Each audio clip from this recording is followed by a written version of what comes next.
evening and welcome to Tucker Carlson Tonight. This is the 10th day in a row that we have devoted a large portion of this show to Brett Kavanaugh's Supreme Court nomination.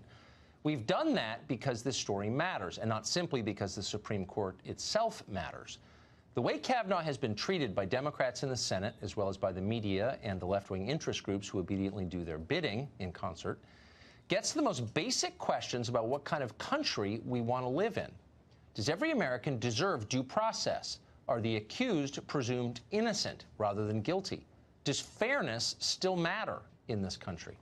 Well, to all of those, we'd answer yes. The left argues no. To them, acquiring power justifies anything. That's the real debate here. We thought you should know that. And now to the day's developments, and there are many. After yesterday's hearings, it seemed that this debate must be drawing to a close. It's hard to imagine watching what Brett Kavanaugh said to the Senate yesterday without feeling profound sympathy. This is a deeply sincere man who believes that his family has been destroyed by false and unsupported allegations. Many wept as they watched him speak. Democrats remained unmoved. Some argued that Kavanaugh's anguish was itself evidence that he is a monster, as if only a sex criminal would recoil at being called a sex criminal.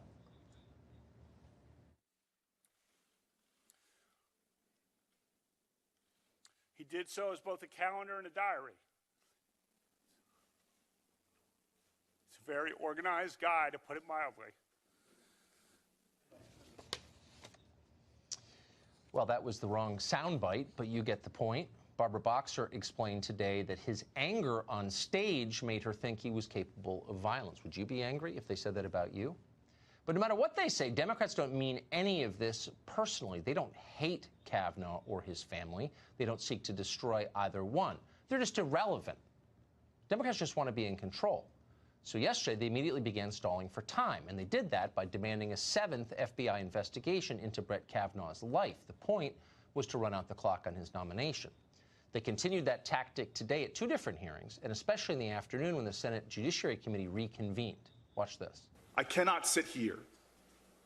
I cannot participate in what I know history is going to look back as a dark moment again, in the same way we look back at the Anita Hill, Clarence Thomas trials. I cannot participate that. To again relegate ourselves to what I believe is a dark, dark element of our society. So with that, sir, I will leave. Well, that was New Jersey Senator Cory Booker, a man so oily he qualifies as an alternative fuel. Almost nobody who knows Booker takes him seriously, but today he found an ally, surprisingly, among Republicans. That was Jeff Flake of Arizona. Flake had declared that he would be voting for Kavanaugh's nomination. Then he was confronted by a mob of screaming protesters, the youth wing of the Democratic Party. Watch. You are allowing someone who is unwilling to take responsibility for his own actions to sit in the higher court of the country and to have the role of repairing the harm that has been done in this country to many people. No, thank you. What do you think? You have power. The truth. Ma'am, do you want to talk to his staff? No, I want to talk to him. Don't talk to respond.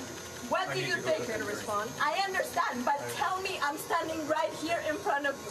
What do you have to? Do you think that he's telling the truth? No. Wow. That man looks afraid and ashamed. You don't often hear senators or see senators look like that. This kind of thing's been happening a lot in Washington. It happened to Ted Cruz. When he found himself surrounded by red guards like these at dinner, he left the restaurant. Jeff Flake crumbled. Flake announced that he would not approve Kavanaugh's nomination without additional FBI investigation. Democrats cheered his change of heart. Quote, I applaud Senator Jeff Flake's decision to rise above the partisan circus on display during this entire process, harumphed West Virginia Senator Joe Manchin. Of course, in Washington, when they congratulate you on leaving the partisan circus, chances are you are now the ringmaster of the partisan circus.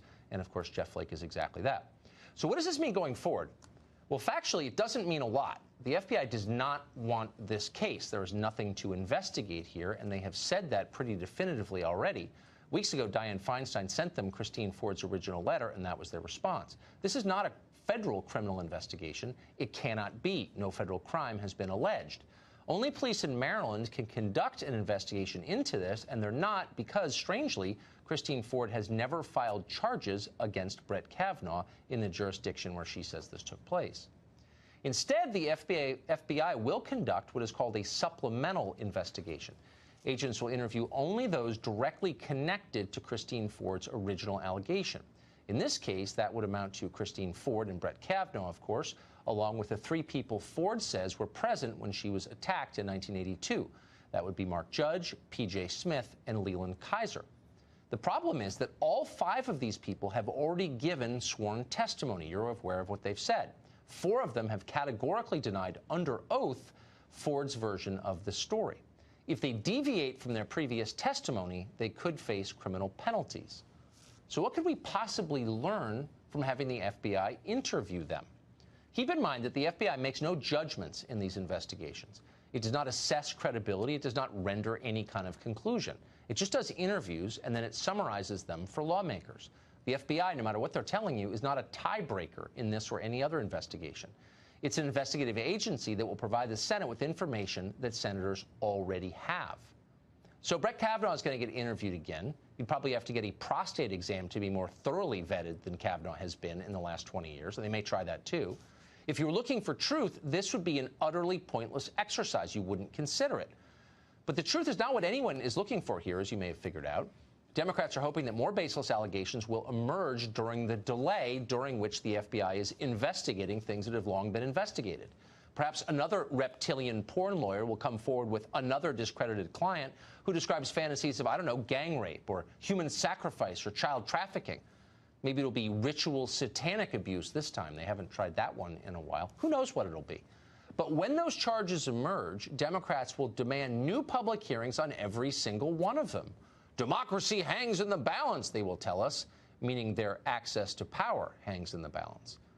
It's not a complicated formula, and everyone in Washington knows exactly what's going on here, except for maybe poor Jeff Flake.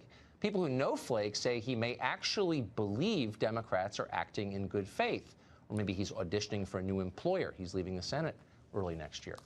Either way, you'd have to be an idiot to think that caving to this demand will induce Democrats to call off their smear campaign against Brett Kavanaugh and his family. They won't. They'll accelerate it.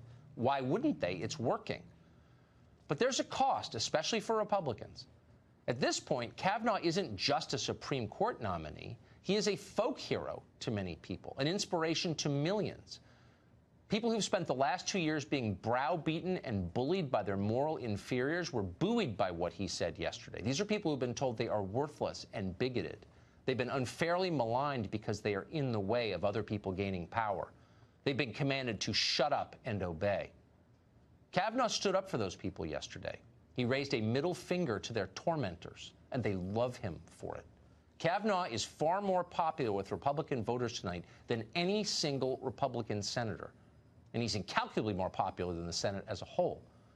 Kavanaugh probably wouldn't describe it this way, but he now has a constituency, a powerful one, and they will long remember whether or not Republicans defend him in his moment of need.